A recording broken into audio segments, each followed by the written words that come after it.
Hi, I'm Johnny from ultimatepapermache.com, and yesterday I started working on my goat sculpture. It's still in process. I'm still working on it, but I wanted to tell you something about this guy first. This one actually and this one are made with something that I called do-it-yourself Instant Paper Mache when I first started doing the experiments. These have been around for years, and I kind of forgot about them. I really like them both, but they've just been on the wall for so long I forget they're there. And then yesterday, when I was just getting ready to start working on my goat, I had this fellow up here, and I knocked him off the wall because that's not a really good spot for him, and I did a really bad job of putting the hanger on the back. So just as I saw him heading towards the floor, I was going, oh crap, I'm sure it was going to break or crack or chip or something. And absolutely nothing happened. It is still just exactly the way it was. This stuff is really strong. I used to have a silicone mold for this. It caught absolutely everything in the mold. This is the exact reproduction of a clay model that I did. It's really thin. You can see that. It's, gosh, on the edges, it's actually less than 1/4 of an inch on that edge. And that did not crack when it hit the floor. It's really cheap, and all it is plaster of Paris and paper. I used cellulose insulation for the paper. It's already ground up really fine. And you could use any paper you want to as long as you're careful to get it all broken up before you add it to the plaster. So let me show you how this was done. I did take photographs when I was doing it, way back when I was doing the experiment in the first place. There are some posts out on my website that went through the whole process of all the different things that I tried and didn't work. But in this video, I'm just going to show you what did work. And it turns out that it's really, really easy.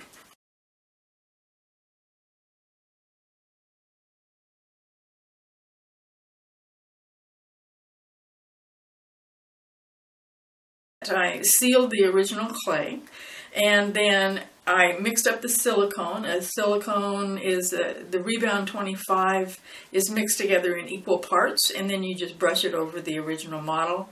You do that for 3 or 4 layers. You have to let them dry for about an hour in between, and when you get all done, you leave it overnight, and then it looks kind of like this.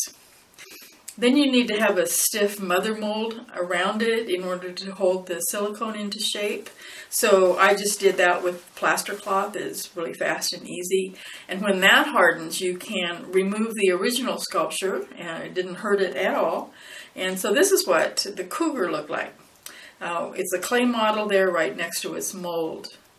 Now, as soon as the silicone was cured, I mixed up some of the do-it-yourself Instant Paper Mache. The final recipe that I used for the first layer of this was 1/2 cup of cold water, 1 cup of plaster of Paris, 1/4 cup of damp paper pulp, and I used a dash of boiled linseed because I thought it was slowing down the setting of the plaster, but I don't actually know if that was true or not. If I did it again, I would use vinegar because that really does slow down the setting of a plaster. Probably just a teaspoon would do it, or even less. The plaster was mixed with water first, and then I mixed the paper in there by hand just to make sure that all the paper fibers were completely mixed up thoroughly with the plaster. I didn't want any clumps in there.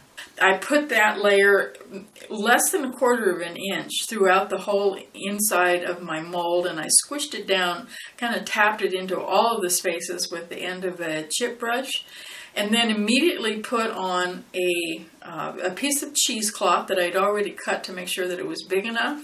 I pushed that down into the wet plaster and paper material, and then I immediately covered that with a new batch of the paper mache. Right after the second layer was put on, I used an old piece of burlap to squish it down really tight to make sure that the new layer was in full contact with the cheesecloth and with the first layer. And it also helped smooth it out just a little bit. The second batch has actually more paper in it. If you put too much paper in the first batch, you'll end up getting voids on the face of your casting. It just won't take a nice casting. So I just used 1/4 cup of damp paper pulp for the first layer, and I increased that to 1/2 cup of paper pulp for the second layer. And I wanted to make sure that both layers of Instant Paper Mache were still wet. So that meant I had to work really fast. I wanted them to still be wet so that they would hold together really, really well. I didn't want any possibility of them delaminating. And of course, this is the result. This is my hippo. The cougar here. Again, really, really lightweight. They've been moved several times. I've packed them up and carted them around and hang them up on one wall and then take them down and hang them up on another wall. And they just, no matter what I do to them, they just hold up really, really well. They were painted with acrylic paint, just like I do all of my paper mache sculptures. It doesn't look bad on the inside. You probably could get it smoother, but the plaster does get hard pretty darn fast. You have to really move when you're doing this. I don't know how big a thing that you could make with this.